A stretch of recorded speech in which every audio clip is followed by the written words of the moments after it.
palo mayombe. Guardieros. Un guardiero, como la palabra lo dice, es un enfumbe cargado y preparado que hace el papel de proteger regularmente las puertas de las casas, aunque pueden proteger otros lugares. La carga que lleva es la misma de un resguardo, con la diferencia que ésta va en un clavo de línea de ferrocarril, que debió enterrarse con anterioridad en un cementerio por 21 días, es decir, entizan esta carga debajo de donde está la cabeza del clavo, y igualmente la sellan con esperma. Estos guardieros, a diferencia de un resguardo personal, llevan una firma de zarabanda, o en el caso de que el enfumbe de la prenda ponga otra, se cambia, mientras tanto quedará así con zarabanda. Esto se pone en una jícara y se le da a comer 4 patas y 2 gallos, se deja mínimo 7 días en la prenda a un máximo 21 días.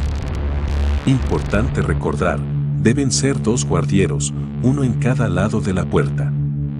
Después de estos días que pasen en la prenda, se entierran delante de la puerta de la persona y se le dan 2 pollos a la puerta donde está enterrado. Esto se atiende los viernes, echándole humo de tabaco y aguardiente. Cada año se le vuelve a dar de comer 2 pollos, y cada 7 años se le da de comer un 4 patas.